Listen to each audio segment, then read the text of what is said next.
This channel does not promote any violent, harmful, or illegal activities. All content provided by this channel is meant for an educational purpose only. এবার কি উত্তরবঙ্গ মেডিকেলে অচলাবস্থা? Uttarbanga medical কলেজের অধ্যক্ষের বিরুদ্ধে অনাস্থা প্রস্তাব বিভাগীয় প্রধানদের।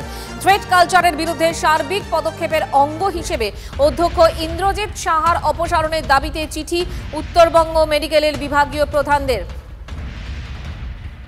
অভিযোগ, নাম্বার বাড়ানো চক্রের সঙ্গে জড়িত ছিলেন স্বয়ং উত্তরবঙ্গ মেডিকেল কলেজের অধ্যক্ষ। আর কি অভিযোগ সামনে আসছে, সকালের ছবিটা কি এই মুহূর্তে আমাদের সঙ্গে রয়েছেন আমাদের প্রতিনিধি Prasenjit Chowdhury. Prasenjit, fair and bright night and day cream, ত্বক থাকবে ব্রাইট সারাদিন, পলিউশন ফ্রি, ঠিক যেন রাতের ফোঁটা সাদা ফুল। সারাদিন হ্যাপি ব্রাইট স্কিন। দেখো, পিজিটি সুমন ভার্মা লিখিতভাবে অভিযোগ করেছিলেন যে নাম্বার বাড়ানোর চক্র সক্রিয় এবং সেই চক্রে কারা কারা আছেন। এই যে থ্রেট কালচার এবং এই চক্রে জড়িত থাকার অভিযোগে ইতিমধ্যেই ডিন, সহকারী ডিন এবং একজন আরএমও তাদের পদ থেকে পদত্যাগ করেছেন এবং তাদের বিরুদ্ধে স্বাস্থ্য ভবনের নির্দেশে কিন্তু তদন্ত কমিটি গঠন করা হয় এবং গতকাল থেকেই তাদের জিজ্ঞাসাবাদ করছে সেই তদন্ত কমিটি। কিন্তু সেই সুমন ভার্মাই লিখিতভাবে বলেছিলেন সবটাই হয়েছিল প্রিন্সিপালের নির্দেশে, প্রিন্সিপালের উপস্থিতিতে। তাহলে এক যাত্রায় পৃথক ফল কেন প্রিন্সিপালের বিরুদ্ধে তদন্ত হবে না, এই প্রশ্নটাই কিন্তু তুলছেন বিভাগীয় প্রধানরা। উত্তরবঙ্গ মেডিকেল কলেজে 24 জন বিভাগীয় প্রধানের মধ্যে অন্তত 16 জন এই চিঠিতে সই করেছেন, যারা স্বাস্থ্য ভবনের স্বাস্থ্য শিক্ষা অধিকর্তাকে চিঠি দিয়ে জানাচ্ছেন অবিলম্বে এই অধ্যক্ষকে অপসারণ করতে হবে, অর্থাৎ তারা অধ্যক্ষর প্রতি অনাস্থা জ্ঞাপন করছেন এবং আজকেই সেই চিঠি স্বাস্থ্য ভবনে পৌঁছে দেওয়া হচ্ছে। রনিপা, প্রসেনজিৎ মঞ্জিরা কথা বলছিলাম। আপাতত তোমাকে ধন্যবাদ। অর্থাৎ উত্তরবঙ্গ মেডিকেল কলেজের অধ্যক্ষ, তার বিরুদ্ধেও অভিযোগ। উত্তরবঙ্গ মেডিকেলে আরও এক সন্দীপ ঘোষ, এই বিষয়টাই সামনে আসছে। চাপের মুখে উত্তরবঙ্গ মেডিকেলের ডিন সন্দীপ সেনগুপ্ত, সহকারী ডিন সুদীপ্ত শীল এবং আরএমও নীলাব্জ ঘোষ পদত্যাগ করলেও এখনো বহাল তবিয়তে রয়েছেন অধ্যক্ষ ইন্দ্রজিৎ সাহা। সেখানেই আপত্তি।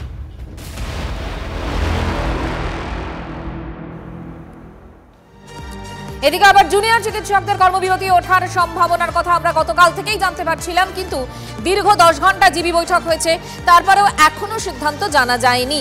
তবে আন্দোলনের বিকল্প পথ খোঁজার চেষ্টা, শহরের প্রাণকেন্দ্রে অবস্থান কর্মসূচির পরিকল্পনা, মেট্রো চ্যানেলে অবস্থানের প্রশাসনিক অনুমতি চাইবে WBJDF। অবস্থান মঞ্চ থেকে কর্মবিরতি প্রত্যাহার ঘোষণা হতে পারে। প্রশাসনিক অনুমতি না মিললে আদালতে যাওয়ার ভাবনা জুনিয়র চিকিৎসকদের সংগঠনের। জুনিয়র ডাক্তারদের আমরা পাশে আছি, সাথে আছি, ওরা আমাদেরই কাজটা এগিয়ে দিচ্ছে, আর কিছু না।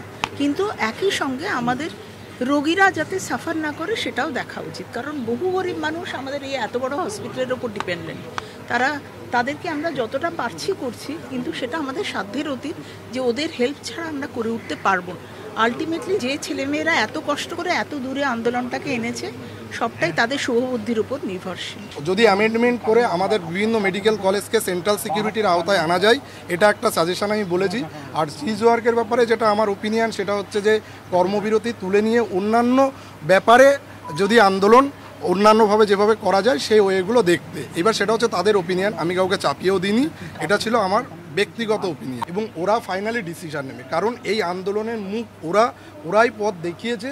এবার ওরাই যে ডিসিশন নেবে সেই ডিসিশনকে আমরা ওয়েলকাম জানাবো। আমরা সিনিয়ররা হয়ে আমরা শুধুমাত্র কিছু ওপিনিয়ন বা সাজেশন দিতে পারি।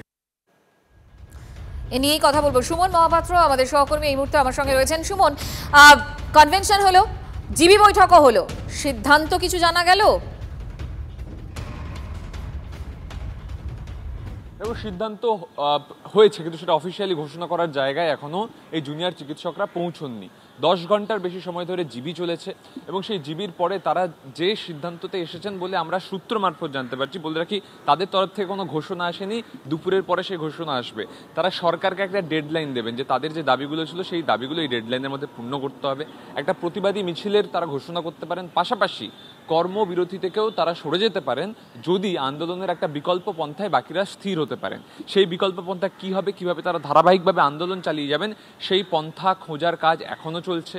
তারা সকলে যখন সিদ্ধান্তে আসতে পারবেন যে কর্মবিরতির বিকল্প হিসেবে কি বেছে নেওয়া যায়, সেই সিদ্ধান্তে এলে সেই ঘোষণা করে কিন্তু তারা কর্মবিরতি প্রত্যাহার করে নেবেন। তবে আমরা যেটা জানতে পারছি, জেনারেল বডি যে মিটিং হয়েছে, যেখানে বিভিন্ন মেডিকেল কলেজে জুনিয়র ডাক্তাররা ছিলেন, সিনিয়র ডাক্তারদের পরামর্শ মেনে কিন্তু সেখানে অধিকাংশই মত পোষণ করেছেন যাতে কর্মবিরতি তুলে নেওয়া হয়, তবে বিপক্ষ মত রয়েছে। তার কারণ কর্মবিরতি ছাড়া সরকারের কানে আওয়াজ পৌঁছানো যায় না, এরকম একটা ধারণা তাদের রয়েছে।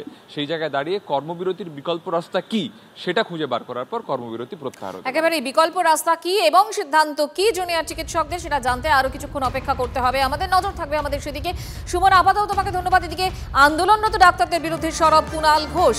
তৃণমূল নেতার নিশানায় এবার সিনিয়র ডাক্তাররা। সমাজ মাধ্যমে কুণালের পোস্ট, পুজোয় সিনিয়রদের দেশ বিদেশে টিকিট কাটা, তখন সামলাতে হবে জুনিয়রদেরই। এতদিন কেন কর্মবিরতির বিকল্প ভাবা হয়নি, পোস্ট করে খোঁচা কুণাল ঘোষের।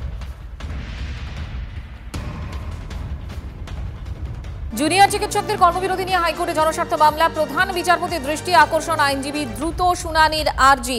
মামলা সম্পর্কে জানবো, আমাদের সঙ্গে টেলিফোনে রয়েছেন আমাদের প্রতিনিধি শ্রাবন্তী সাহা। শ্রাবন্তী, দেখো, যে কর্মবিরতি নিয়ে বিভিন্ন মহলে ইতিমধ্যেই প্রশ্ন উঠেছে, সেই কর্মবিরতি নিয়ে একটি স্বেচ্ছাসেবী সংস্থা তারা প্রধান বিচারপতির দৃষ্টি আকর্ষণ করে। তাদের বক্তব্য ছিল যে এভাবে কর্মবিরতি চিকিৎসকেরা চালিয়ে যেতে পারেন না, তার কারণ তারা একটু শপথ নিয়ে তারপর চিকিৎসা মতো একটা পেশায় অংশগ্রহণ করে। প্রধান বিচারপতি এই আর্জি খারিজ করে দিয়েছেন। তার বক্তব্য, যদি দরকারি হয় তাহলে এরপরে যে অবকাশকালীন বেঞ্চ রয়েছে, যেটা আগামী মঙ্গলবারের পর থেকে শুরু হচ্ছে, সেখানে তারা আর্জি করতে পারেন। এই মুহূর্তে ডাক্তারদের যে কর্মবিরতি চলছে তা নিয়ে কোনো রকম হস্তক্ষেপ করলো না প্রধান বিচারপতির ডিভিশন বেঞ্চ। মঞ্জিরা, ধন্যবাদ শ্রাবন্তী। কলকাতা পুলিশের প্রাক্তন কমিশনার বিনীত গোয়েলের বিরুদ্ধে মামলা। আর্জি করে নির্যাতিতার পরিচয় প্রকাশ করায় মামলা শুনতে সুপ্রিম কোর্টের বাধা নেই। মামলাকারীর আইনজীবীর বক্তব্য এবং আগামী সোমবার এই মামলার পরবর্তী শুনানি জানা যাচ্ছে।